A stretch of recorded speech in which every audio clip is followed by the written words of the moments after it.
Thank you very much. Are we going to get the slides up? Is that what I'm waiting for? That'll be on the website. It will be, okay. How do I do it? Just advance them? Click on it. Oh, I just click on it. Yeah, there you go. Mm-hmm. What do I click on? Next slide is my name. So I just go to my name. Oh, there we go. Got it. Thank you. All right. We're already behind time, so I'm going to try to go a little bit faster. Hopefully we can get through all of it. Aquatic invasive species, certainly within freshwater, are largely spread by humans. That is the major vector. So the fish can swim upstream, downstream a little bit, but there's fingerprints all over these invasive species. We like to say that they're spread by boots, buckets, and boats, largely. And because of this spread, because there's this active component to the spread of these aquatic invasive species, understanding human movement is key to understanding the spread. And then not just understanding the spread, but also prevention, management, et cetera. So it's a key component. But these movement data are very difficult to obtain. As you can imagine, it's very difficult to follow every single angler and understand what they're doing. So there are certain pinch points. But we had this idea back in 2015, and this is when the paper came out, so the idea was probably 2013 or 14, so almost 10 years ago, that maybe we can look within app data to see, identify that signature of movement and the angular connectivity among these lakes and rivers by that means. And so this is a paper from 2015 where we just proof of concept looked at these individual connections that were being created by anglers. And this is looking, so we're looking at individual anglers and then summing across all of those anglers to get these connectivity networks. And in this paper, we weighted those. And so there's a winter version that's got stronger connections, but you can see that darker yellow is where the stronger connections are. So proof of concept, and this app, we didn't have a lot of data within that app, and the app is largely defunct now, as apps often do. So we, fast forward a couple years beyond that, 3 or 4, and we were able to obtain data from FishBrain, which is the largest app in the world. We were really excited when we plotted the data. This is, I think, the first plot that we made of the data. And there's nothing here except the catches, and yet you can see a lot of geological features. So we're very excited about that, and we need to update this slide. It certainly was launched in 2011, but we have more data. To the extent that if we've tried to update this figure, and it's just, even with very small pixels, so many catches that the map is just blue. It's a big blob of blue. There's a lot that we can do with that. So one of the things we wanted to do is look at the hydrologic connectivity versus the angular connectivity. So lakes are naturally connected by rivers and streams. Certainly they can be isolated, and there's groundwater as well, but from an invasive species perspective, it's those overland connections that can matter.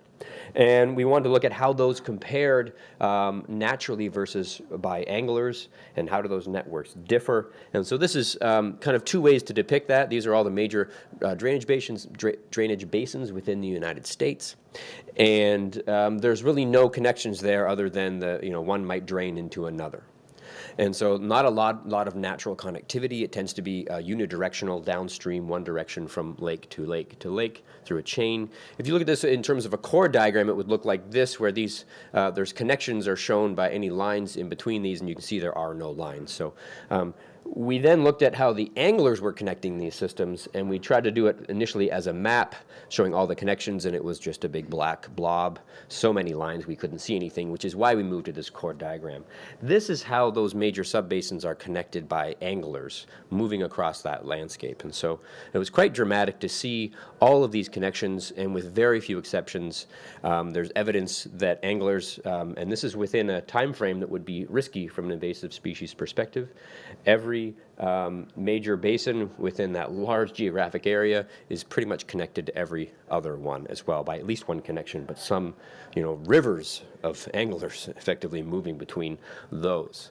We also went to a invasion superhighway kind of depiction. This is the major highway system in the United States, and the coloration there, that is effectively a heat map where the major highways are darker, where we have a lot of connections. These connections are predictive of the spread of invasive species. So this is the red, so the heat map is the major highways.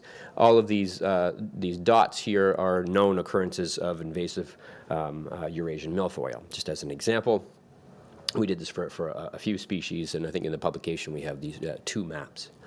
A lot of these occurrences are within a very short distance of what we consider to be the superhighway. Effectively, where there are people, there are invasive species. Again, showing that fingerprint of that human movement is all over the distribution of these aquatic invasive species. There is some natural spread and by other means through that downstream connection, but largely based on human movement. And just an example of, half of the lakes are within 11 kilometers of that superhighway. This is probably the most complex map that I've ever generated or published. What I want you to focus on here is this is the same thing. Now we have the, you can still see the superhighway, the invasive species there, that milfoil's in blue. I want you to focus on the dark areas, or sort of the grayscale areas, and this is just showing where there's high-risk connections, right? So we can explain where the invasive species are, but do we really need, from management perspective, we want to know where they're going.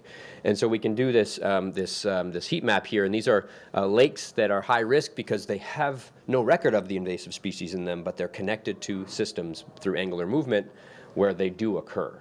And so black means that there's high risk, and there's actually this milfoils in the northwest of the United States is really taking off in Washington, et cetera, in that area, and you can see that that's showing up where these counties are showing up black. Interestingly, there's also evidence that within the Great Lakes there's a lot of invasive species. If these milfoil are not in those systems already, then something must be going on. So there's also an opportunity there to look for evidence of resilience. So these lakes should be invaded. There's been plenty of opportunity, and yet we don't have milfoil in those systems.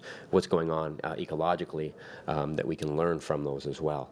We're certainly interested in validation and ultimately developing risk. So the risk layers, we have funding now to develop these to understand what's effectively propagule pressure as a result of anglers moving on the landscape. And so we want to do some validation where we're comparing to papers where we have this movement data, but on a smaller regional or local level, often from the same time frame. So we can ask ourselves, how do the app data compare to these? And these are all examples. This in Minnesota is actually not that. They don't have that much data. They have data for 700 lakes, and this is showing, I think, 9,000. So that figures where they modeled out those where they expect those linkages to be based on lake characteristics, and we've done some of that work as well.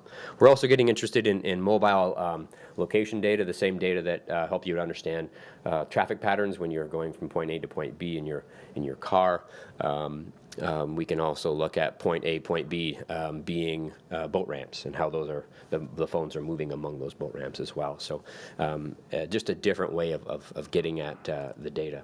Just a quick example of this validation. So this is the Minnesota study, and so we have funding, and so we have some preliminary results of looking at where the highest connections are, the most connected lakes, and there's some consistency within the data set, certainly Leech Lake and Minnetonka there, Vermilion, Gull Lake, but there's also the lakes that are unique to the two data sets, and we expect this. We like to say in the lab, different versions of the same truth that we're seeing there, but it's important to understand where those differences are and what these data sets are telling us. We're also using these to predict lake invasions, the app data, based on lake characteristics. So we're looking at different species.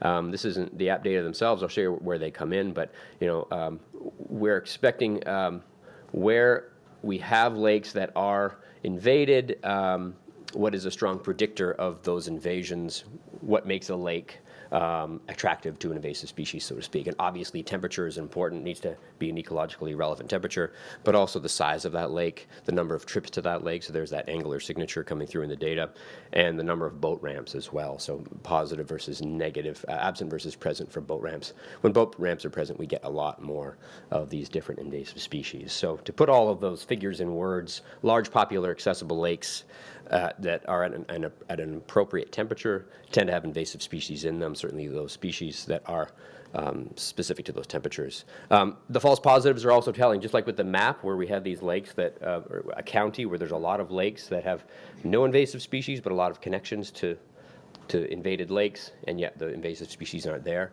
That would suggest that these are lakes that perhaps, lakes that we might want to inspect or protect because there might be invasive species there, or lakes that are somehow resilient for whatever reason. And then finally, some really interesting stuff that we're doing is flipping the script a little bit and looking at the users within the app. And if we know that movement is a major vector of anglers, it's a major vector for the invasive species, then we can find who within the app is moving the most and what are some of the characteristics of those app.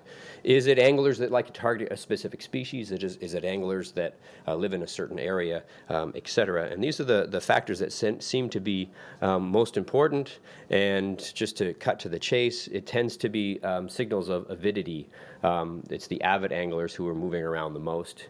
And that's useful information from a prevention, messaging, et cetera standpoint is you want to reach out to those avid anglers and make sure that they're getting those messages about spreading the invasive species. But I will say we don't explain all the variation within the system.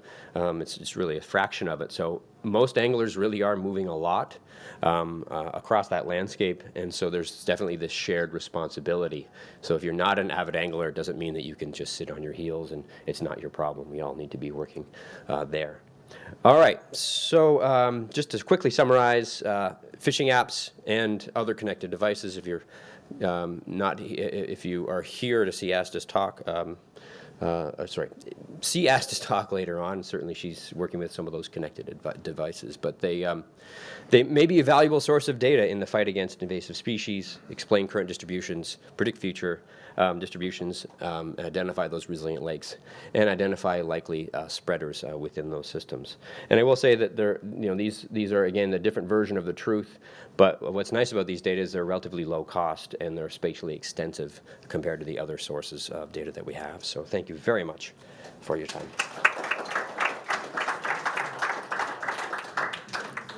So we might I invite the next speaker to come up and get set up. So if there might be time for one very quick question.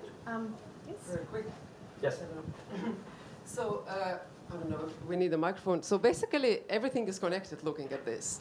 And I was thinking that it's a bit like with COVID. Once the invader is there, it's no way you can going to do anything about it. But I was wondering whether, with this technology, would it be possible to detect it very early on? If you really catch it just very early on, once it sort of occurs in a certain space, and can you engage anglers to actually report that? So then maybe it's something you can do. We can do. Yeah, certainly you could, whether or not they use it is another question, but if they see something, they could easily report it, and you could have a feature in there where there's a button. Absolutely.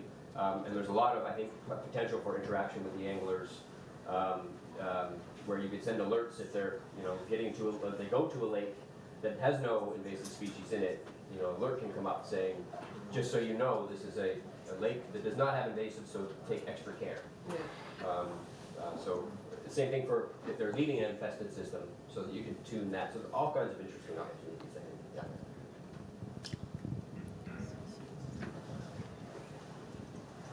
I don't know how to get to the next slide. I think if Zoom slideshow. Thank you. there, yeah, and then we.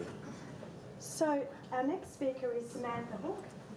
And Samantha's going to be talking about a sea angling garden project using novel methods to survey catches and socio-economic value by recreational sea anglers. Hi, I'm presenting on behalf of Adam Brown, who is my boss over at Substance, and we're in a collaboration with CFAS as well. So he's given me like 30 slides, so I'm just going to quickly go through as many as I can. Is it just this one? Yeah, brilliant. Okay, so in the UK we have something called the Sea Angling Diary Project, which is what I work on, but I'll be speaking a little bit about everything that we do. So recreational angling in the UK is popular and a high value activity. So some of the catches of the species are significant, and similar to what Kieran has been saying in some of his presentations, if you go to them today, is in the UK we're not very organised. So there's not a high representation of anglers. So that's kind of where we step in. So recreational catches are not included in stock assessments, which can affect how we manage our fish sustainability. So there's both positive and negative effects on the environment. And we can just see here some figures on how recreational angling has been recorded over the years in the UK, and it has an economic and social importance as well in the UK and Europe and elsewhere, obviously why we're all here. So why do we need the data on sea angling? So we have sea angling activity catches and values important to inform a range of policy issues. So up until 2021, obviously we were part of the EU, and now we've left. So instead of being part of the common fisheries policy of the European Union, we are now part of the Fisheries Act as of 2020. And that includes trying to record and understand marine recreational fishing in the UK. So we've got a big challenge ahead of us, or what we've been trying to tackle over the many years. So understanding people, catches, economic and social benefits of recreational angling. And our biggest issue is that we don't have a sea angling licence. So we don't, again, understand how many individuals are really going fishing. And because of that, we don't have a registry of samples that can be collected, i.e. we don't have a big register where we can randomly survey people to find out what's going on. So that's that one. And then we've got this poor and patchy records of different catches from different people all over the place. And then we've got poor industry data, so minimal data on local retention. And then we've got low-level organisations, so virtually no data perception. So yeah, that's really where we're stepping in. So this is how we do it, and if you want to learn more about this, I would go to Zach's presentation this afternoon, and Kieran's also talking about this. So I can briefly explain. We try and work out what the number of anglers are within the UK using a face-to-face population survey as part of something called the Water Sports Participation Survey. And then we use the Sea Angling Diary Project, which is a self-reporting project where we get loads of different anglers to come and give us information on what they're catching every month throughout the year. Then we just times that and to try and find out what the total catch numbers of anglers that are out there, and then spend other benefits such as social and economic benefits as well. So this is just our results from our diary panel over the years. So it's actually been going since 2016 after a survey in 2012. And you can see here that the numbers have steadily been growing. We've had over about 8,000 different participants now that have recorded catches for at least a year. And we get specific individuals that maintain or stay on the project, and then some individuals will drop out, and we able to reach quite a wide audience. So in order to try and understand what's going on, we obviously try and recruit them, try and sign them up, and then we've got a record tool, we have some engagement, and then that's how we get their data. So in order for them to record, we give them a catch kit, which includes a fish identification guide, a waterproof notebook and a tape measure, just to try and keep everything as standard as possible. We have an online system and also a diary app to try and gather as much data as possible. So our app is obviously developing all the time, trying to add new things to it. So we have our session entry, which is actually our main focus and what we want, but also we're trying to give back to the anglers as well. So we want to find out what they want as part of the app. So we found that they like live tracking, so they want to find out, for example, where they've been shore or boat angling. They'll be able to record their exact track and then put in their catches along that track as well. And they like sharing their sessions, so they like to tell other people what they've caught, and they like uploading pictures. So all of those things have been feedback from our diary panel, which we've implemented into the app and the online tool to try and encourage that data sharing. So we've used, in order to recruit our diary panel, we've used different methods. So we've used traditional methods, which is face-to-face, going out to people and surveying them on the beach and trying getting them involved in this project. And we've done prints, business cards, got loads of different partners involved to try and distribute this to as many people as possible. Because the more people we have, obviously, on this diary project, the more accurate our data would be.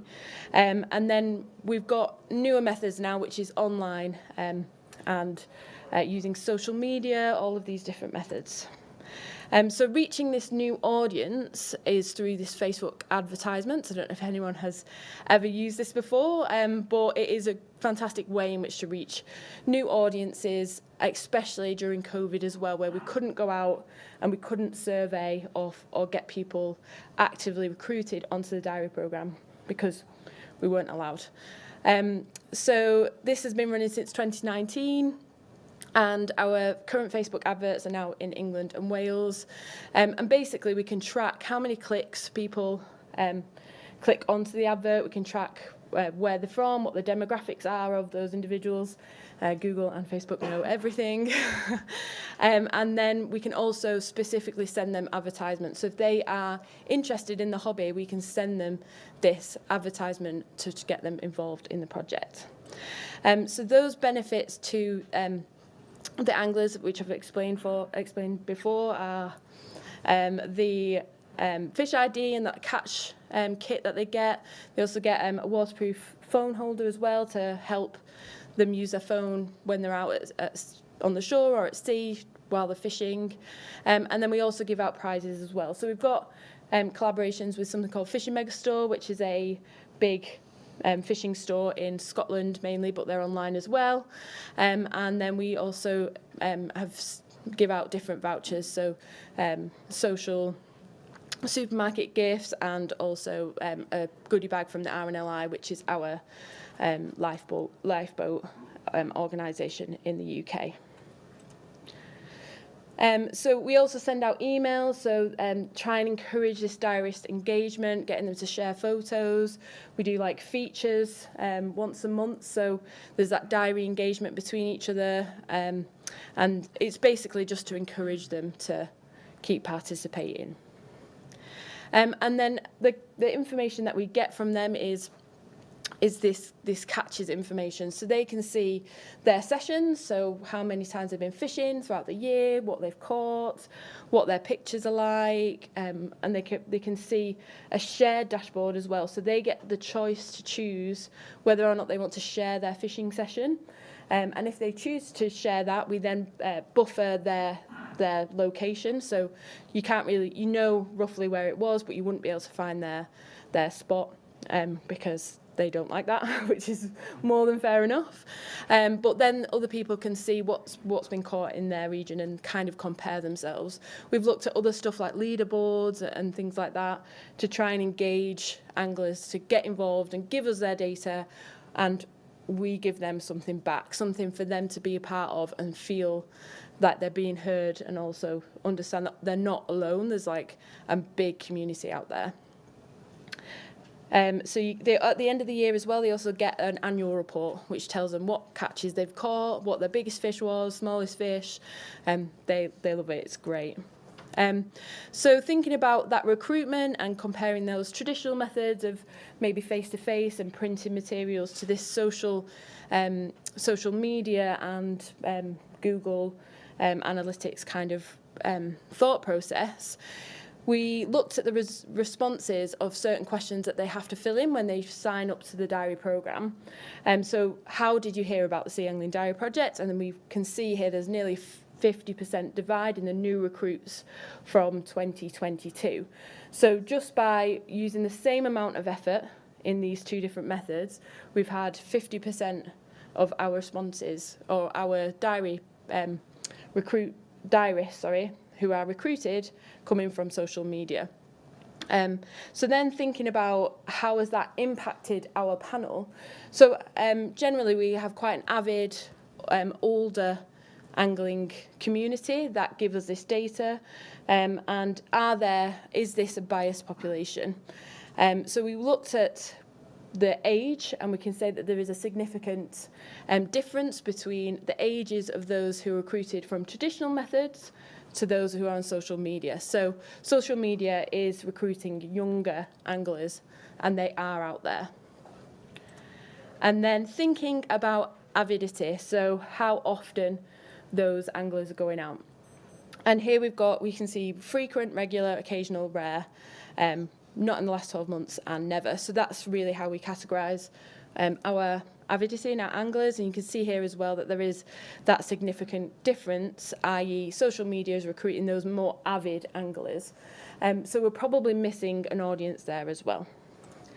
So it's helping us identify and address those biases. So we know we've got some biases in our diary panel, and our solution is to try and randomise our surveys and do some ground truthing and data validation, which brings us on to our next project, which is the Fisheries Industry Science Partnership, which is some new government funding that we've got, which enables us to do some on-site surveys so we can compare what our diary panel is compared to these on-the-ground face-to-face surveys of random anglers that are out there. So our partnership is with the Angling Trust, CFAS, and then the research which is us, which is Substance, and we'll be working with different types of reporting to try and really understand marine recreational fisheries in the UK. So this is a horrific diagram, but luckily I'm probably out of time. But this is how we will be doing it to try and create more information out there for us to better manage our marine recreational fisheries. Great. In time? Thank you. It's wonderful. Thank you, Samantha.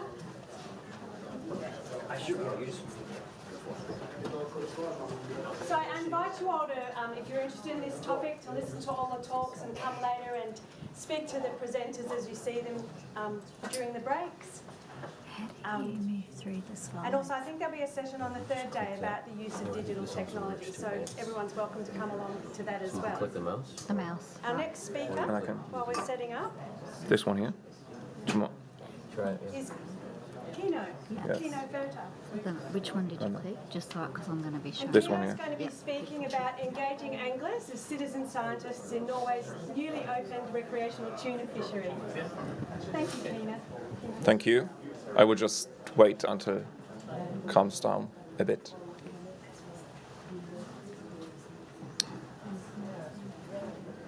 So, I'm going to talk about a bluefin tuna fishery in Norway. And it's actually a really, really new fishery. And many people often ask, like, oh yeah, bluefin tuna in Norway. That was kind of surprising. People think it's halibut and cod, but actually there's bluefin tuna.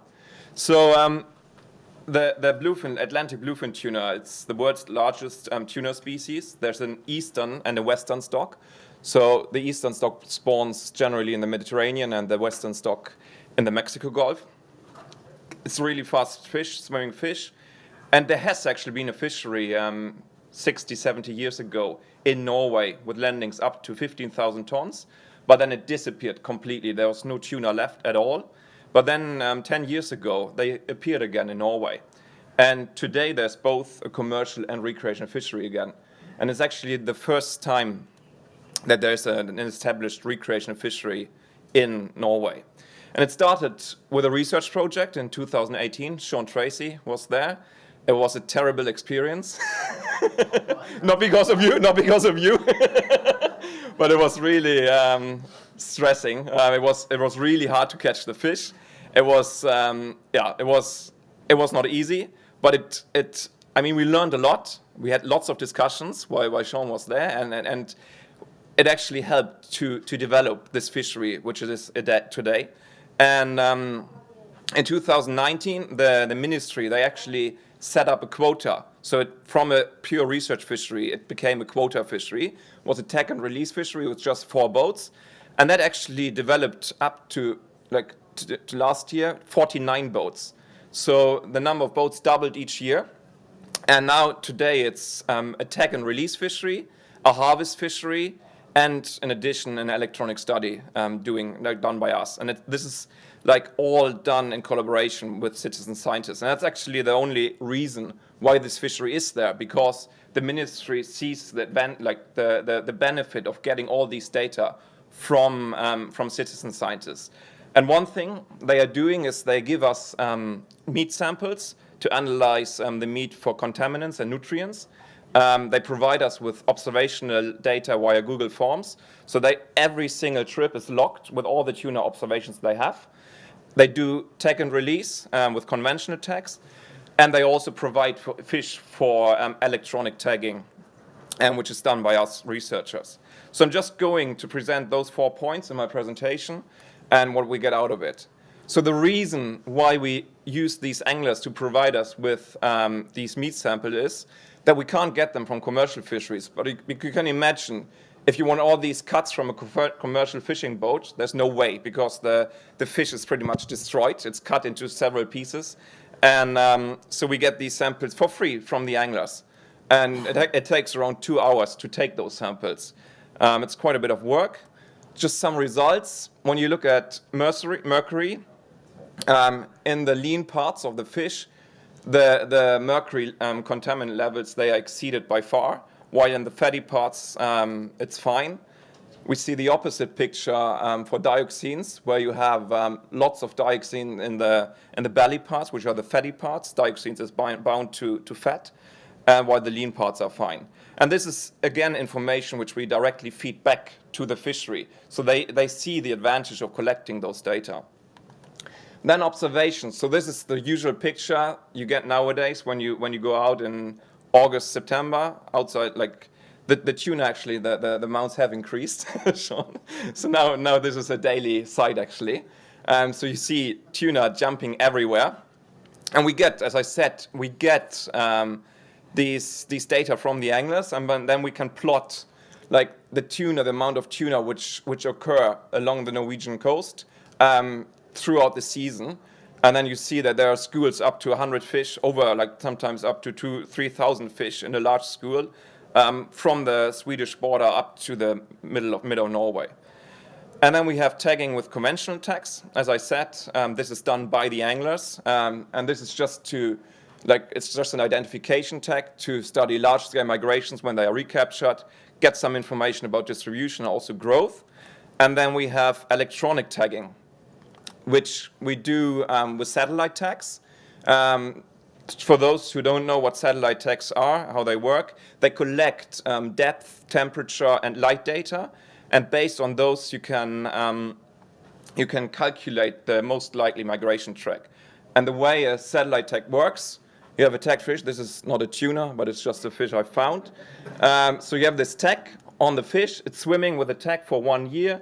And after a year, the tag releases from the fish and sends the data via satellite. And then we get those data back, and then we can analyze them. And as I said, model the migration. So I'm just going to show a video, which is from our research vessel, but the fishing is done in the same way from recreational boats. So we are fishing with spreader bars. You see the bite there. Then we just get the other rod in as soon as we can to also have the fight as short as possible. We're fishing purely stand-up because it gives us better based on advice from Sean actually. Gives a much better control on the fish. And then what we do is we drive as fast as we can over the fish. And then after 5 minutes, we are on top of the fish. And then it usually takes around 15 to 25 minutes until we get the fish to the boat.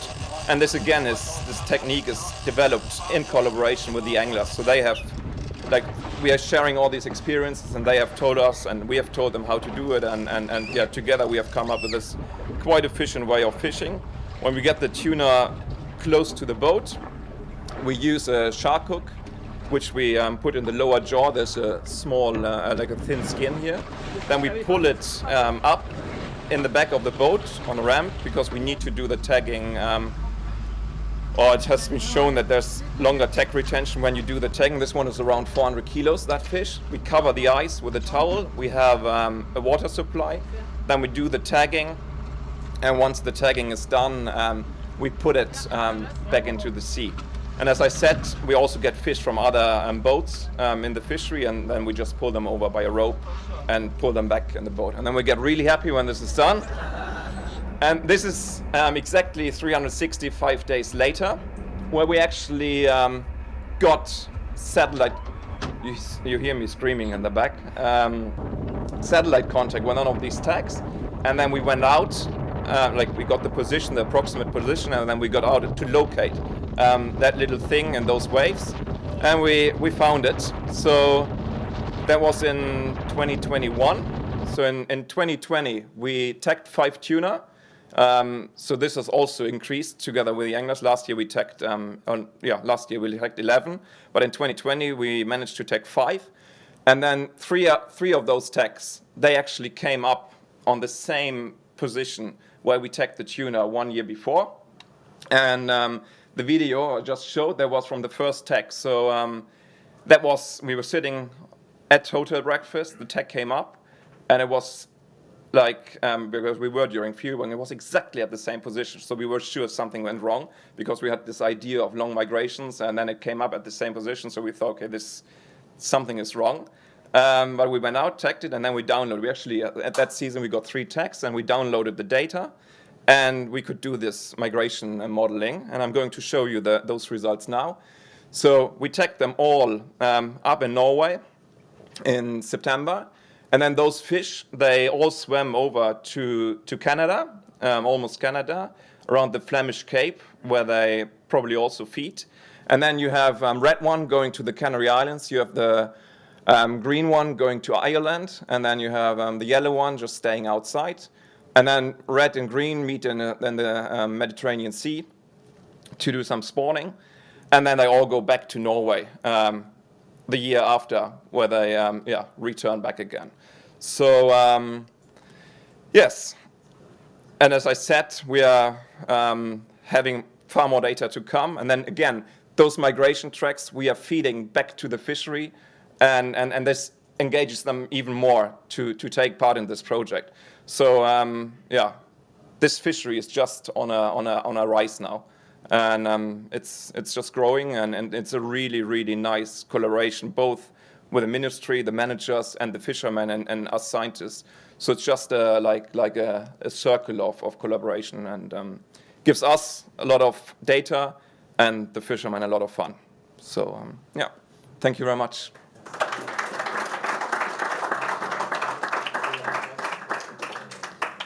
Thank you, Keno. That was really interesting. Are there any questions that people would like to ask? Given that you're doing so much in your area and your fish are migratory, do you have concerns that when they go into another area where people aren't as respectful or aren't as whatever, that they could just, you can now see where those fish are going, that they could easily just take that stock? And are you trying to work with some of those other countries in those areas to say this is worth respecting? I mean, the tuna, the Atlantic bluefin tuna, is managed by ICAT, which is a large organization, and that's the organization behind this success story. I mean, without ICAT, there wouldn't have been this tuna fishery today. So the reason, like, it's internationally managed, so we are part of it. And actually, we have no recaptures of our tuna. So we have tagged 25 with a satellite tag now, and none of them have been recaptured, neither by commercial or recreational fisher. So they return back to Norway. So and it is so strictly managed that it's actually there's very little illegal activity going on and lots of responsible fishing today. So yeah. So one more question, sorry, in the back. Keno, great presentation, loved it. It's just when you're bringing those fish in, were you working really hard? You work really hard on tonic immobility. Were you turning them over and finding that they were very quiet? Because when you pulled them in, they actually looked pretty quiet for a big fish. And was that because you were turning them upside down? So it's not. I'm not sure what happens, but the moment you put the tuna straight up. So when we get the tuna, so what you get when you leader the fish, you have these circular movements. They are swimming, and then you get them up to the boat. And the moment you just pull the head out of the water, the tuna just goes like this, and there's no movement whatsoever. It's just completely still. So if it's tonic immobility or if it's something else, we don't really know. Yeah. But then we set the shark hook, as I said, and then we bring it back to the boat, and then we have decided to pull it up directly before we started to just swim it behind the boat. But as soon as you start swimming the tuna, like pulling it behind the boat, it just it's really powerful still. So then when they get onto the boat, there's no movement. There's some tail slapping in between, but then so now we have started to put them back on a rope again to just be sure that they ride when we release them. And as I said, the moment we release them and just start pulling them, they start and they start diving it. And I don't know why, like what the physiology is that they just stop. It's actually a real thing. Yeah. With any of the tuna that you can handle up to that size, just flip them over and they're quiet. Okay. Yeah. Yeah. But I was just wondering with the real big ones, obviously there's something very similar happening once you control the head getting above the water. Something similar, but which is very handy. Because otherwise it wouldn't have been possible to they would have destroyed the whole ramp and everything. So The fellow in front of you had a question, if you want to ask that, but before you do, I'm going to invite Paul to come up and get set up for the next speaker, and then we can have that question. I was just asking what they're feeding on. If they're all coming to that particular area at a particular time of year, what's the attraction? It's mackerel juveniles. So it's timed with arrival of mackerel, 0 group mackerels. So at that time in September, the small mackerels they start to build schools, and that's where the feeding frenzy starts. So, Hrabowski. What's the biggest Hrabowski's next. There's no slides. I read articles in Canada where there's no fish slides. diving because Yeah, you better talk to him real quick. Yeah. That's the biggest which has been caught in Norway as part of this recreational fishery so far. But I mean, it's a recovery in stock, so we're expecting to get up and weight now. Yeah. So, What's the stock estimated at? I know the quota is 30,000 tons. I'm not sure what the stock is, but it's just yeah. Our next speaker thank you, Keno, and for all the questions. Our next speaker is unavailable and Paul is going to kindly present for him, but we cannot see that the slides have been put up, so They're looking for them. they're looking for them.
The plenaries did a good job of kind of talking about the importance of recreational fishing from a socio-economic and cultural perspective. In Indiana and a lot of places, license sales are important because they help to drive some of the budgets for agencies. And so agencies have that interest for their self-interest, but also of the resource in general, and they use that funding to manage and help to sustain the resource through that funding. So they reached out to my lab to do a few things within a study, a number of objectives, and one of those was to understand who is buying their licenses. And we've done that by matching the license sale data, so the addresses of the licensees, to market segment data.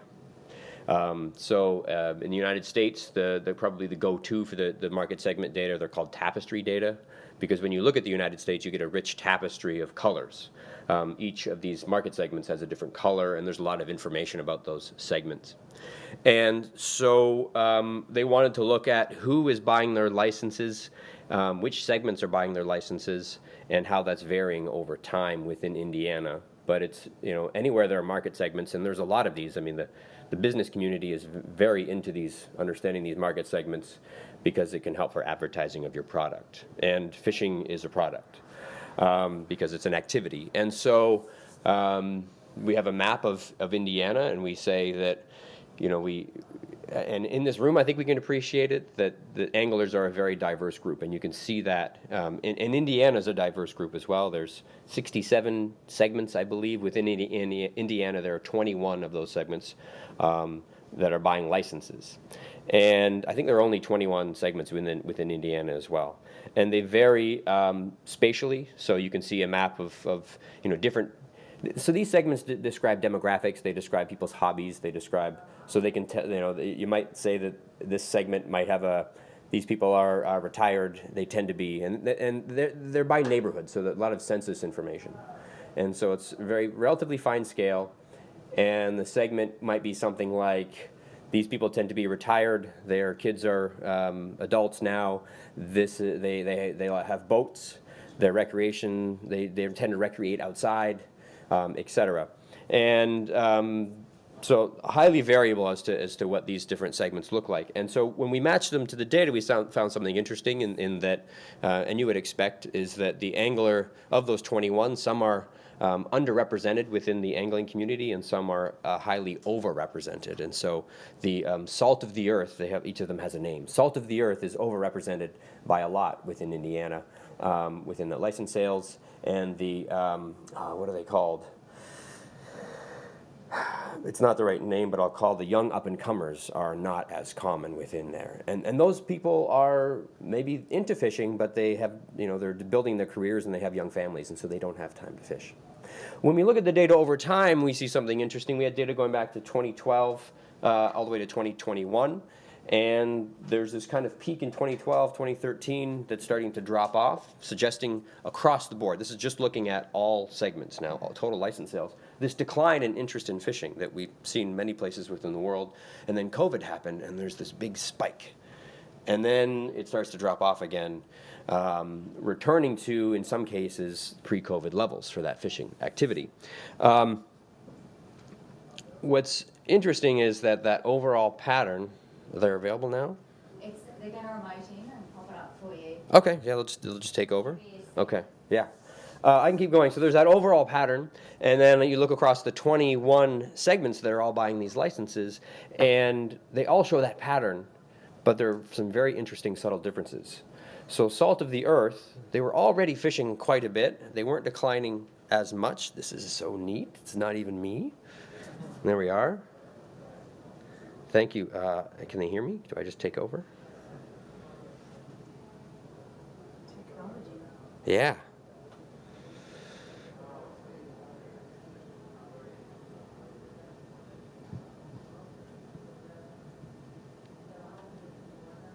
I don't know what they're doing.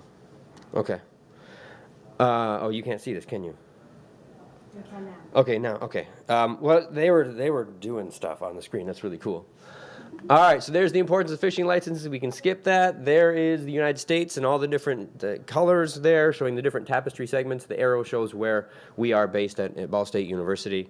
There's Indiana now, so we're starting to zoom in, and you can see the different tapestry segments and the spatial heterogeneity there. This is Indianapolis, and this is where Ball State is right there.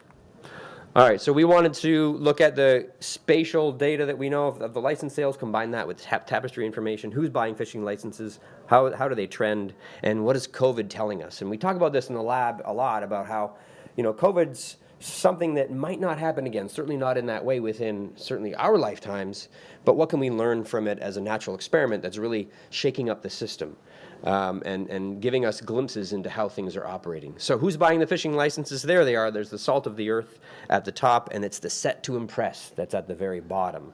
So those are the young up-and-comers. And so these are some of those salt of the earth, how much they make, their average household size, median age. There's all kinds of things in here.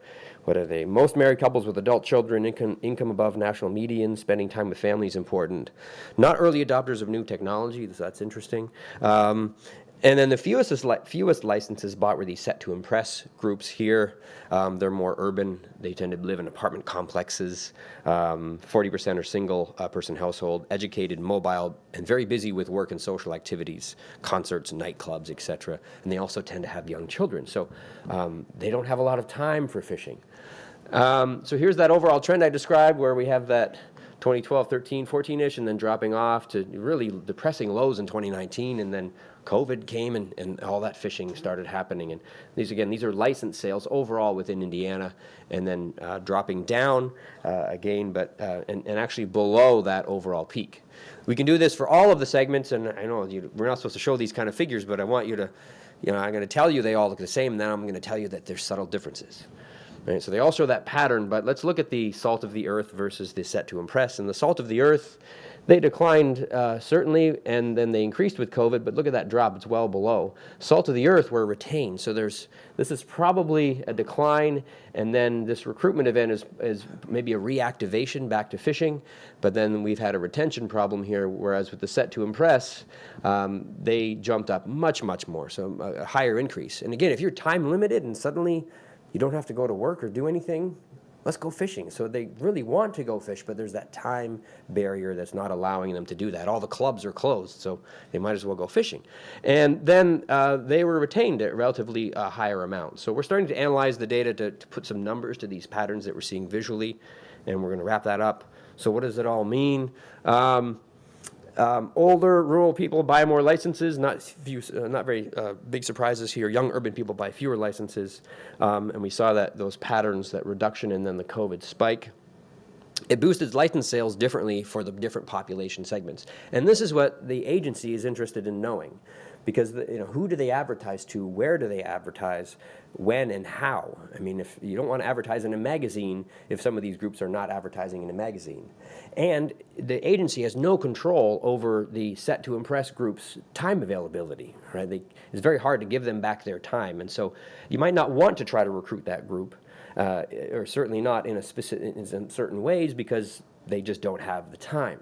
So that we're helping them to identify those groups and how they can advertise to them. I think one of the nice silver linings to this, though, is that group, eventually they're going to have children who are adults, and they're going to want to do something, and they might come back to fishing. So monitoring those license sales and the number of groups within the state could give them a sense of future license sales, potentially for them. So there's interesting potential there. These younger people fishing if they have time. So what's next?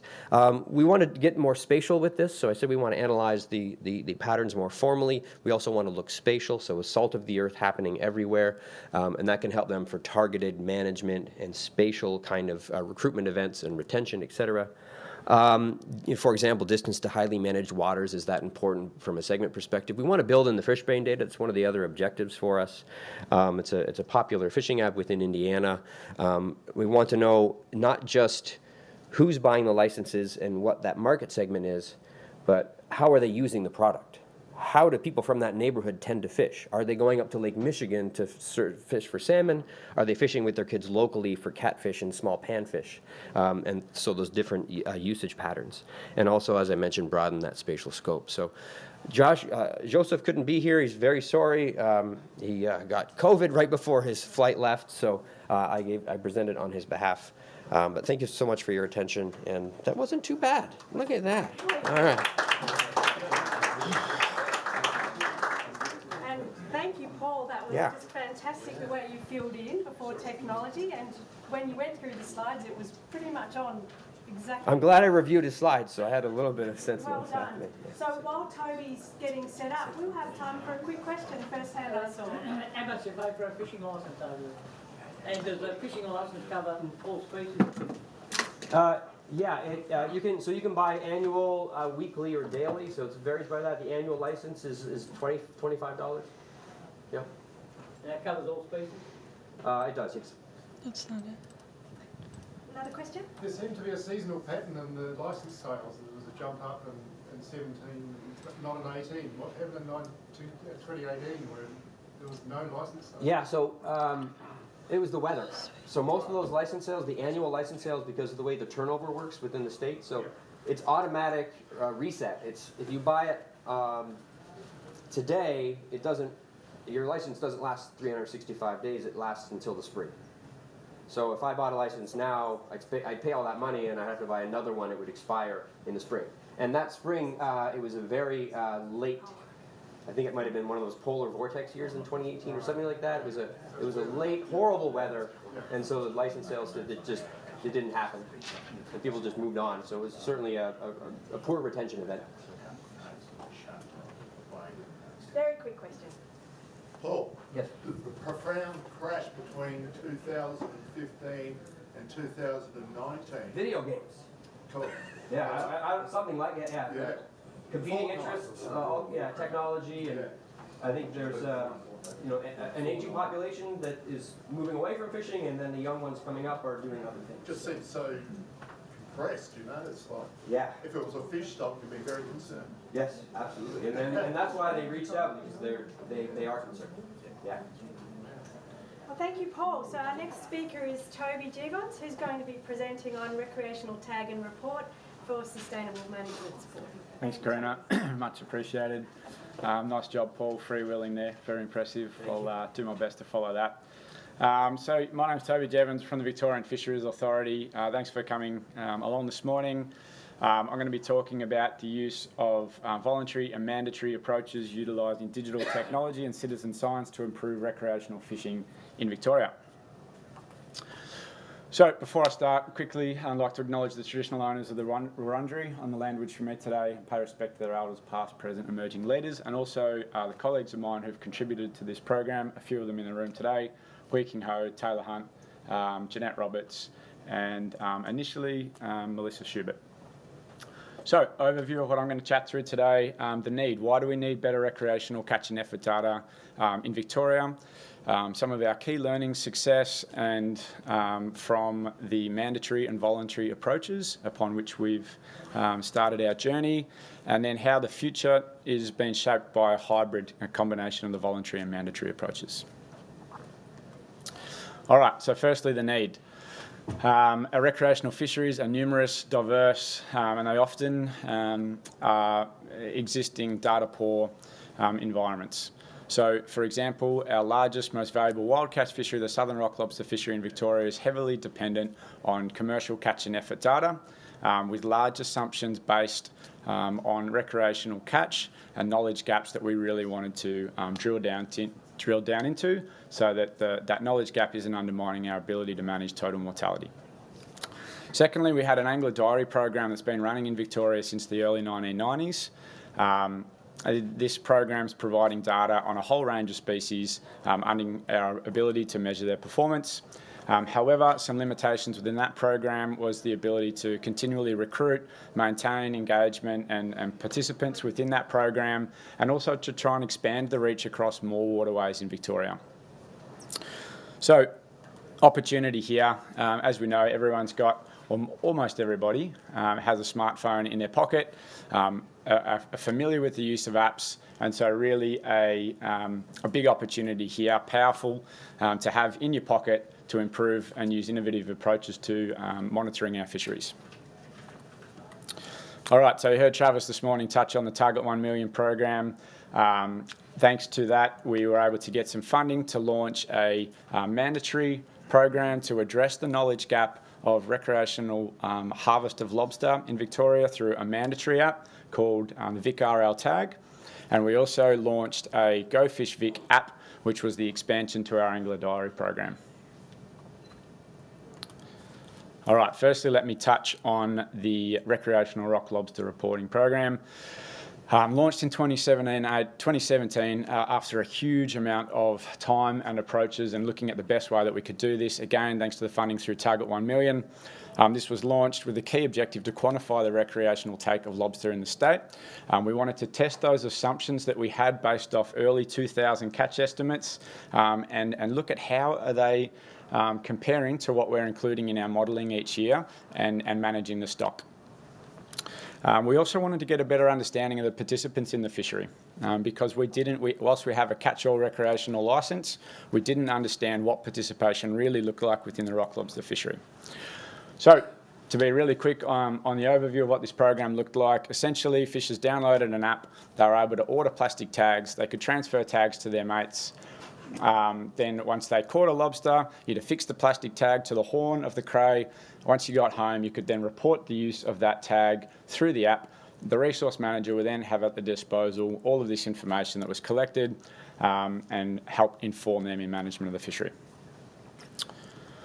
So, big success from the initial trial. Okay, so really heralded by industry and other stakeholders. We had information on over 23,000 lobster provided over the first 4 years of the program for more than 12,000 participants. And for the first time, we were in a position where, as a manager, we had actual numbers of lobster harvested by the recreational sector, combined with our known take by the commercial sector, putting us in a position to manage total mortality from the stock. So, improved accuracy of stock assessments. We had a much better understanding of full database of recreational lobster fishers. It meant that they were engaged in the program. We could go out, we could present their information to them. They felt like they were really engaged and meaningfully contributing to management of the fishery that they were so passionate about. Some of the keys to the success of the initial trial: providing some certainty on catch limits initially, dispelling some myths about reductions to bag limits, and really focusing the objectives of the trial on getting better data to manage our fishery for all of us. Undertaking a big, extensive roadshow, nothing beats face-to-face interaction, having good educational material to support the rollout, so printing all of the material in multi-languages so that all rec fishers could be informed, having a dedicated web page to make sure that all of that resource was available, online tutorials so that everyone knew exactly what they needed to do to participate in the program. And really the fisheries officers are a key asset in these type of programs, getting them on board. They're the public interface, they're directly able to have the conversation, promote and engage with fishers and get them across the details of the program. And platforms to support the tech challenge. While everyone has most have a smartphone, there are a few that don't, and typically they're pretty noisy too, the ones that don't. So making sure that they feel supported to participate in the program as well. All right, I'm going to run through the key learnings and I'm going to move quickly here. Initially there was time lags in order of tags from China to arriving in Australia, which meant that we were always looking forward and trying to estimate the number of tags that we would be used in the program, inevitably led to over-ordering and a wastage of plastic tags and environmental footprint of the program. Those manufacture and distribution costs were quite high, made up over 90% of the costs. We found that participants would order excess tags, they were free, they were unlimited. We had, I think, 90,000 ordered in the first year and only about 8,000 reported as used. Non-compliance remained an issue, so what you don't know, and that's hard to get around. Really big focus on compliance and quality assurance. Working with the tech challenge, as I said, always having multi-platforms there to support them. And that one way of data provision was disengaging. Having something giving back to anglers was strong feedback that we had. So we had commitment from the Minister in 2020 to make the program ongoing. Thanks to some FERDIC funding, we were able to commission independent review of the program, run some parallel phone surveys and Angler Diary program, and also form a steering committee to guide the future direction of the program. So the objectives that came out of this: create a one-stop shop, app shop for recreational catch reporting. Don't split this over multiple platforms. Let's try and reduce the environmental footprint of the program, get rid of plastic tags, provide a more engaging app platform that gives back to fishers, and make it easier for fishers to report their catch. All right, let me shift focus now to our voluntary platform, the Go Fish Vic app. This was the primary tool for expanding our Angler Diary program to try and get more fishers contributing data across more waterways. The idea here is that we could also run the traditional survey methods of creel surveys along with data feeding in from the app to start to develop harvest strategies for some of our more data poor recreational fisheries. So this was really pitched to improve the success of fishers whilst they're out on the water. So the ability to record fishing trips, add detailed notes, at a glance view your catch history, share your details with your mates, upload photos, all of the bells and whistles, much more engaging platform than the mandatory one-dimensional approach. Again, with the idea that whilst all of this engagement is happening, we're getting better data to inform fisheries management. So some successes from this. It was rolled out in 2020, difficult time, which I'll talk to in a moment. Workshops held across Victoria, much more uptake in terms of expansion of the Angler Diary program, so a big tick there. Much more data coming in across a wider variety of waterways. However, there were also some key learnings and limitations. COVID restrictions and bushfires during this time of rollout really impeded our ability to get out, meet face to face, and workshop the app and get people comfortable with it.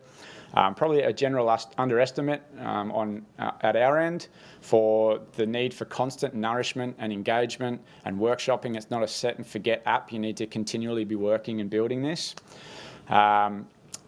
You need to have incentives, which we didn't do really well for this program. Again, was difficult during the COVID years, so providing prizes, some great examples of that in some of the earlier presentations today. And a tendency for some of the older generation to just revert back to the paper-based, familiar, they're comfortable, they know how to do it. This sounds great, but I'm just going to keep going this way. And again, don't divide the apps. Let's try and bring them all together. So there's our voluntary and mandatory approach. We tried to bring the best of both together and merge the platforms to establish the one-stop rec, catch and effort shop in Victoria. And realise the benefits from both. Firstly, reduce the number of apps that fishers need to have on their phone. It streamlines our internal resourcing and investment so that we're upgrading to one platform. And thirdly, you got more exposure to the voluntary program through embedding the mandatory program within the one platform. Okay, so some of the positives that were achieved here. We transitioned away from plastic tags, big tick, reduced the environmental footprint of the program in a big way, removed issues becoming frustrated with waiting for their tags to arrive in the post under the old method where we distribute them whenever people ordered their tags. With that, we brought down the ongoing cost of the program, no more manufacture, no more distribution.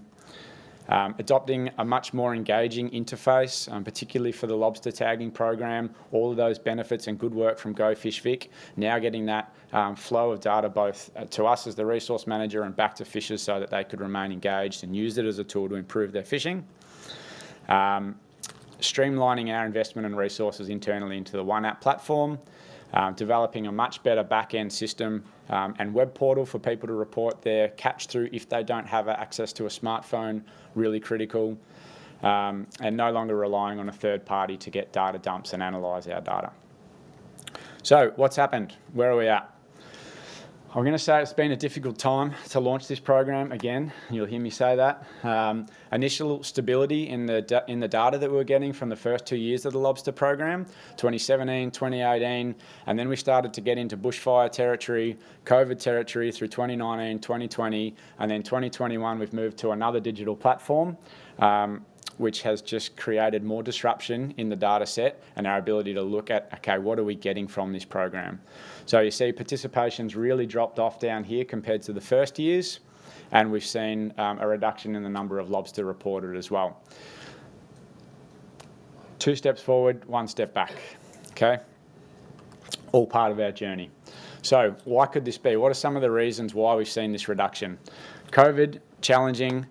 Even though we did online forums, web tutorials, quick reference guides, nothing beats face-to-face engagement, and we just weren't able to do that this time.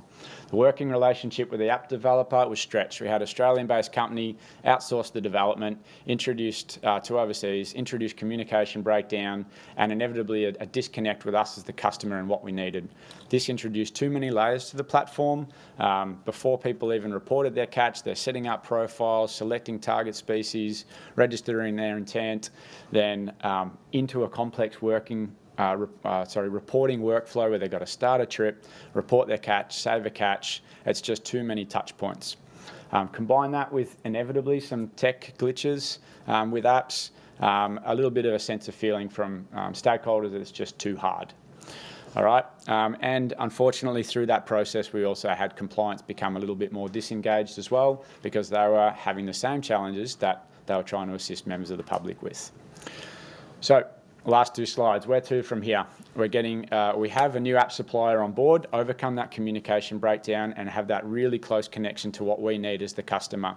Review the key data, be realistic in what you want. It sounds nice to try and get abundance estimates or 0 catch trips, but keep it simple. Back to what you really need to feed in to improve your position to be managing the fishery that you're looking at. Re-engage with the compliance team now. Get them on board so that they are the key ambassador, they're your public interface. They are a huge asset in this because they are directly communicating with the public. A new comms and engagement strategy before our launch into this next season in November. And always making sure that you're providing a simple manual alternative for the tech challenge. It might be simple as a report card that's registered that they can report on at the end of the season and show to compliance if there's an inspection on the coast. So all of this is really important for us because we are working through a recreational allocation under our current review of our rock lobster management plan, and this is going to be our primary tool towards measuring towards that allocation. So the future direction in Victoria, whether you're inland in our beautiful streams chasing the majestic Murray cod, or you're 20 feet underwater searching for our spectacular southern rock lobster, we want fishers to have an engaging, cutting-edge platform, improves their success, and also helps to contribute data so that we're in a better position to manage our fisheries into the future. Thank you very much.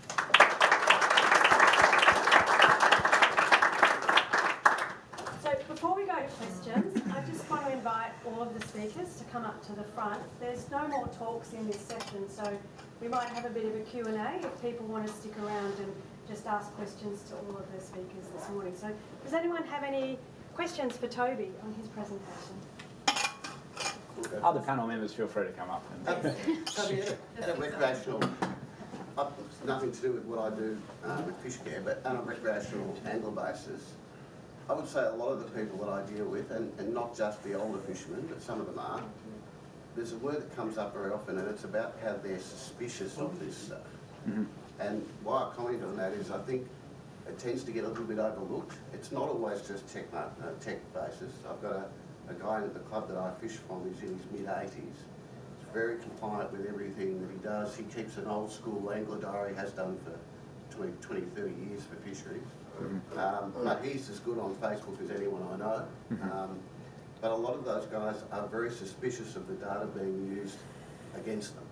Now, I'm not saying that's valid, but there is a real feeling in that community that that data can be used or to take away habitat that they can fish in, to take away areas that they can be used to do things against them. And I think that's something that really needs to be thought about, of how you get past that mentality. I don't know if we can change the older set. I'm not one of that older set, but I think you can.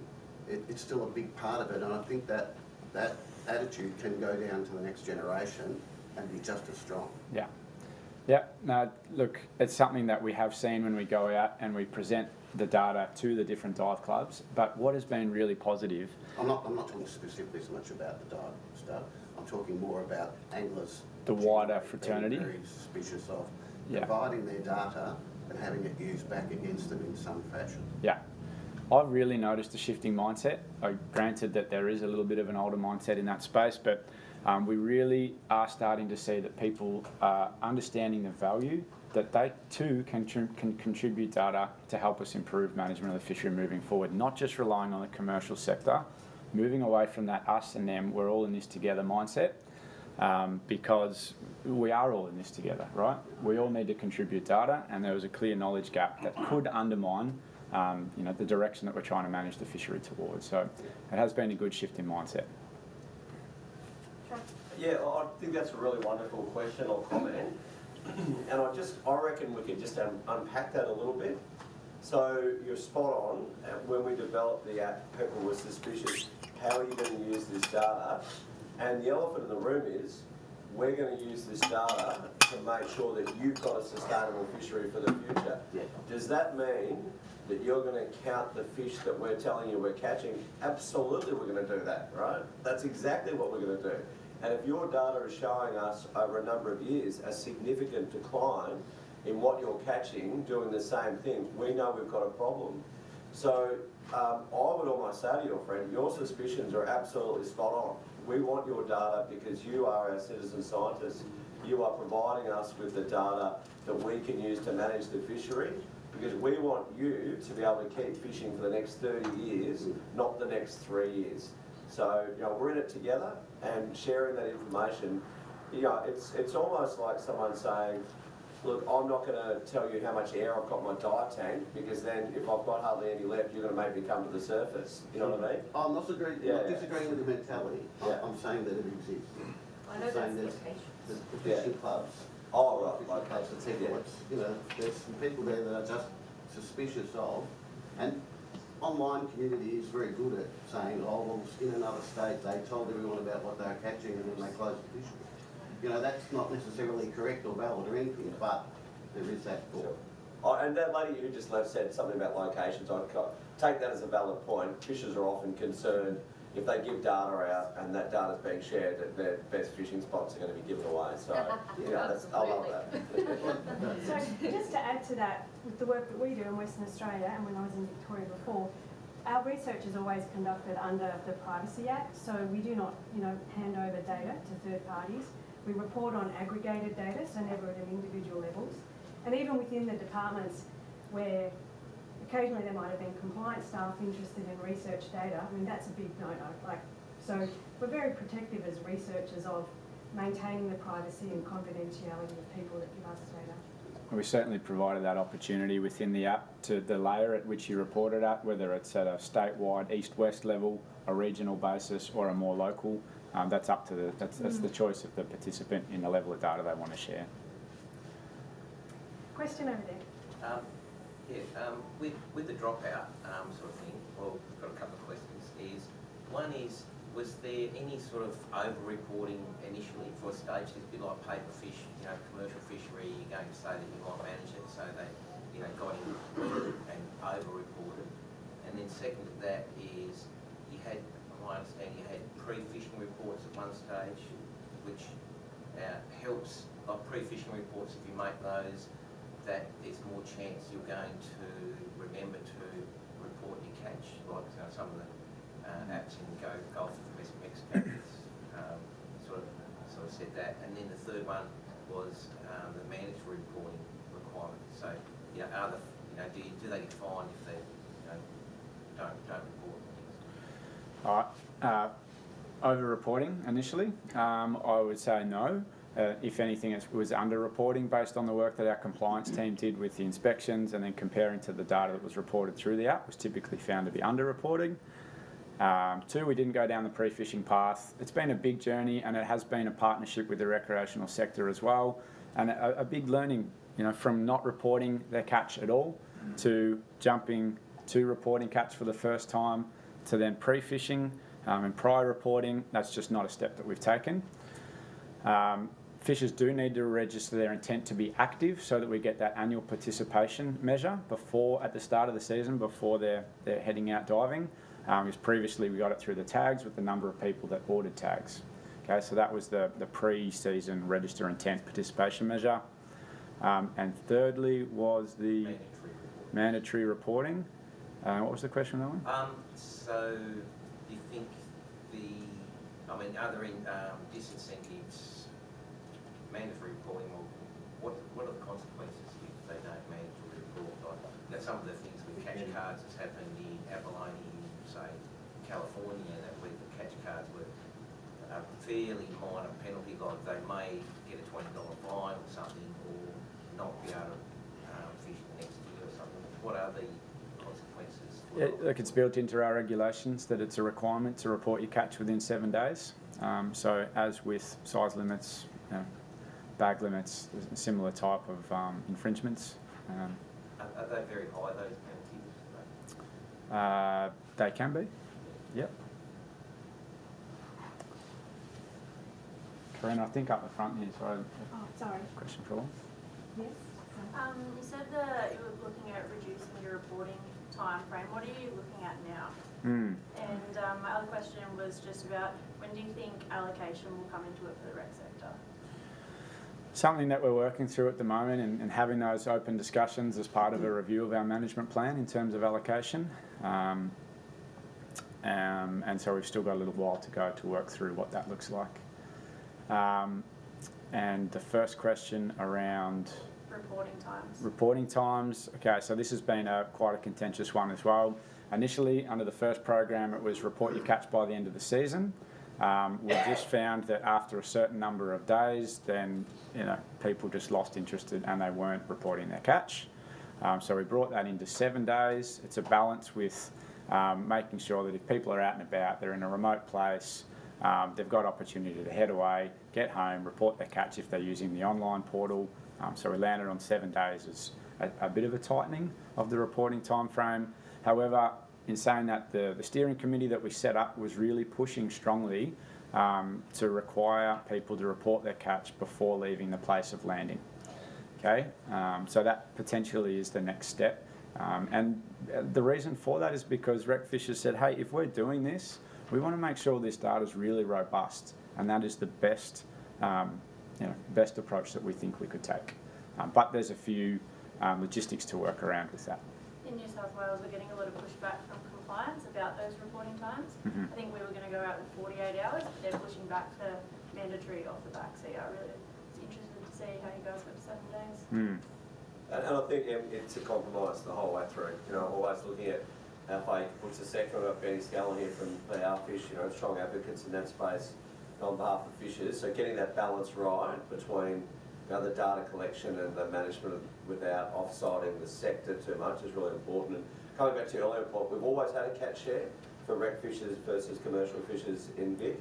This is giving us more data to inform those catch shares. At the moment, it's been an arbitrary sort of 10% for recs, 90% for commercials in the A zone, and we're now using this data to be able to actually populate that. What does that mean in terms of tonnes, in terms of crays, that sort of stuff? So just in Western Australia, we have allocation between commercials and recs for our claw stuff, and the question about mandatory reporting often gets raised. The key thing about having those discussions with the compliance team is really important, because from a researcher perspective, you need to adjust the data you get from the app with non-compliance rates. So mandatory doesn't necessarily imply that you're going to have an estimate without any uncertainty. You need to make that adjustment. There's a gentleman waiting to ask a question. Toby, really interested in a couple of things, probably pulling together a couple of those questions. I was curious around the sizes that you're pulling out of that data. Do you think there would be, what level of variability would be around people reporting, say, when they're getting a bigger cray and they're worried, we're coming into what Ian was saying, worried about sort of that information getting out, the big boys are down in this zone or something like that, and then joining that into a little bit of the social demographic around the coastline and the types of people you might be seeing with a little bit more non-compliance, whether there is a little bit of a difference between east and western zone, and might be some more cowboys, so to speak, in some areas, and because they've got that 7 days to report if they're not picked up by compliance on the beach, they may just then they just forget about sort of putting it through. And I was curious if you have any idea around what could that put a level of variability into some of that data you're getting around size classes and also volumes that are coming out? Yeah, certainly. So there's a whole heap of detail that I didn't include in the citizen science component of this program. which we collect weight, finer spatial scale, a whole heap of demographic information that's putting us in a position to understand that, what type of methods are more popular in which areas of the state. So what's the impact then on management arrangements if we were to look at reducing bag limits or whatever it might be. The compliance program, so whereby they reported their inspection and then compared it with the data at the end of the season was quite telling. As I said, it was typically an under-reporting. We didn't go as far as analysing, I guess, the demographic, which was more accountable for under-reporting. It was more about educating and having the chat and saying, okay, what are the reasons for misreporting or non-reporting, and how can we get better at this moving forward? Conjecture around sizes and weight of lobster, absolutely. So initially we used an average weight through the citizen science program, multiplied that out by the number of tags reported to get an average weight. And there was a feeling that that may be an overestimate. People had been pumping up their tyres a bit in terms of the weight of crays they were getting, leading to an inaccurate percentage of the commercial take that we're estimating. We're currently in development of a new recreational measuring device for lobster, and we're going away to take that conjecture out to go on a length weight conversion approach, which seems to be a bit more of a robust way to estimate that going forward. Yeah. So before I go to the next question, there's someone waiting down the end here. I just want to note, we've talked about apps for lots of purposes with invasive species and catch reporting, as well as understanding demographic changes and the tag and release. So if you have any questions to any of the other speakers, to give Toby a break, feel free to ask those, but we'll go to this question first. I think I think it probably could be for everyone. It's sort of, how do we actually put this messaging right? Because I agree, on one hand, we absolutely want your data. And if your data shows that there is no much more air left in the tank, we actually need to do something about it. But at the same time, we're saying that's not going to affect your bag limits, or we're not going to use it against you. So we need to be open from the beginning that we might be using it against you, and how, like what's the experience of people, what's the best way to do it? It was just in that initial trial period of 3 years that we said, look, you've got certainty here. This is the objective of the program, is to get a better understanding to inform fisheries management, and it's not those back of the room myths of, okay, we're going to just cut your bag limit as soon as we know what your catch is. So we just gave that little bit of certainty to kind of settle the water a little bit. And then, as we said, now the messaging is Travis put very well. Yeah, if there's an issue, let's talk about it, because it's in all of our best interests. In that sense, it's never against the anglers. Yeah, I mean, that's right, but short term, long term. That's the mindset shift, right? It's not against you. Also include the sector leaders in the management processes as well. Yeah. PFA does that well and says, well, you're part of the management. They go out and sell it to their centre. That helps. Yeah, look, I think it was a really reasonable point, because we did say initially, we're gathering this data not to put management controls on you. We're now changing that language to say, that was during the pilot, but now that we have the data, we're going to revisit this. So we're being upfront about it, and some people might genuinely say, we knew you were going to do this. Well, yeah. Well, that's what what do they want? The alternative is, what should we do then? Yeah, that's right. Ignore it and... Yeah. If you can't use logic, And the thing I struggle on this topic is, in a lot of survey sampling, you tell people what you're going to use their data for before you collect the data, so they consent to providing that data for that purpose. And often we then get asked, oh, can we use this data to answer this question, and it's starting to get into a grey area where what we've said we're going to use the data for might be quite different to what we're using it for later. Yeah. So, there's a question here, and then I'll work around because there are a couple of hands up. Well, given that it's a rec fishing format, and I apologise to any southern rock lobster commercial entities in here, but if we get some solid data from the rec side, there's no reason we can't use that to shape their data to be less and protect the rec side of it, and the commercial side can come later. I know that's a bit of a different ideology from what the commercial sector would want to talk about, but if we can generate some solid data, because they, as you mentioned, have got all the money in the world and can develop some really good data to make their arguments, we can say to the rec fishers, this data is to be used to arrest some of the quota back to us, maybe. Yeah. That's funny on that. Just made that up. I guess it's that mindset shift, right? That if we don't understand total mortality, then it compromises what we're managing the fishery towards. Yeah. And it's in all of our best interests. You want to have better recreational catch rates. We want to be able to say, hey, go out to Eastern Victoria. It's easy to find a cray. Jump in the water, and then it gets all of those benefits flowing into the recreational sector and into the wider communities. But we need to get there together. Yeah, there's a lot of interest in this project in New Zealand because we've got some people there, Mark Edwards included, who's very keen on introducing something similar. But we're starting from a lower starting point. We've got no registration or licensing for rock lobster fishers, and we don't have the sort of government funding support that seems to be going into this project.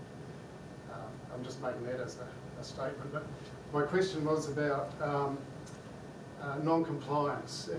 I don't believe that the fisheries officers are going to give you an independent or accurate estimate of non-compliance or an ability to get a probabilistic amount of data to tell you what the proportion of non-compliance is. You need another survey, a dedicated on-site survey to collect information from the people that aren't complying and compare their catch rate with the catch rate of the people who are complying and try and make up that adjustment.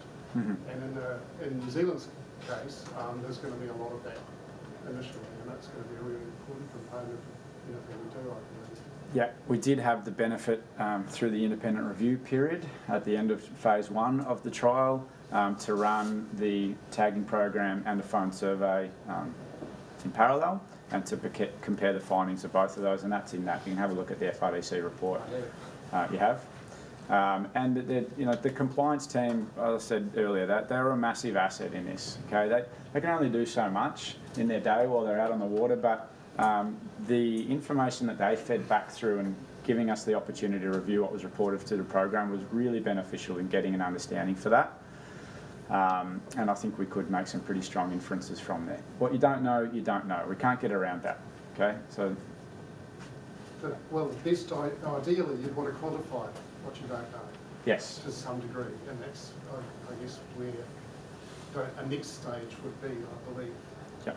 Unless you think you've got really good compliance, and it's not changing over time, which is the other problem with apps and things like that. They go through a honeymoon and then they tend to drop off. Yeah, 100%. They do need that constant nourishment and resourcing to provide that.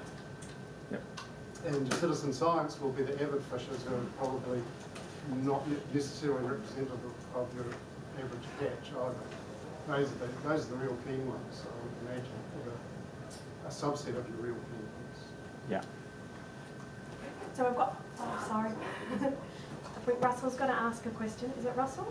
Oh no, the gentleman. Oh, Rob. Yeah. And then we'll do one last question, and then we'll have a break. Oh, just a quick one, I think, because with marine literacy, with the recreational community, there's a really low understanding about what commercial fishers provide as well. So we get real, like quota managed fisheries with something like quota. We get information, catch logs. There's information in triplet. It's validated. And, like recreational surveys, generally we do, in Tasman, every 5 years, you've got one data point, and then you go to collect data. It's like, why do I have to collect this? So we need a lot more information out there about, we need comparable data from all sectors of the community, irrespective who takes it. And with the rec data, it's very scant, the data we get. So we need to promote that out. So, did you want to ask a question? Yes, my name is Rocky. I'm from the Torres Strait. It's a very interesting presentation because for us, up in the region, recreation fishing kind of interpret also to us in our traditional intake. And just the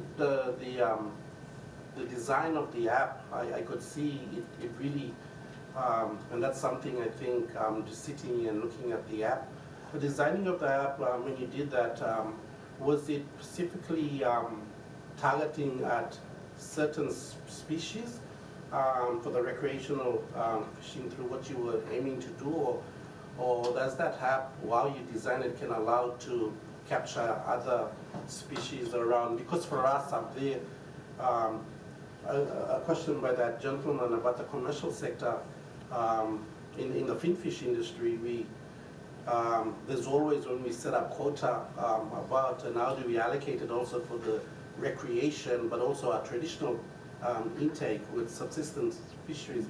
So that's why I was sitting here and very, very amazed. I think this is what we need. I'll be really open and interested to see how the designing of that app, and I think a question raised by the gentleman about educating the people, how do you get across that? Because our people, it's very hard to get through, and because of the Torres Strait, everybody seems to have their own secret sport, and they don't want to, because up there we've got logbooks that record, but it is not mandatory. But how can we easily, because we're capturing a lot of data for the commercial sector, but we know that we're not capturing data from other catches like recreation and all that. So I guess my question was around the designing of the app and how did you... Yeah. So because we had, great question, because we had the two platforms, one was initially just specific for the mandatory lobster component, and then we had the expansion of the Angler Diary app, which was intended to catch, the ability to provide information on lots of different species across lots of different waterways, bringing them together.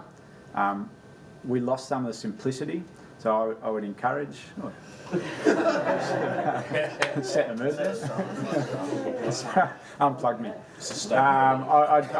I'd encourage to really have to really have that simple what do you really want from the data, right? So there's all sorts of levels of data collection that you could aim for, but I just bring it back to what do you really need and what are you going to infer from that data that's going to help you with management. Thank you. That'd be my key message there. Thank you, madam. Happy to have a chat later, Rocky. Yes, I reckon we'll follow on. Yeah. So just to wrap it up, I want to thank all the speakers today, and I want to thank you all for listening and all of your really great questions.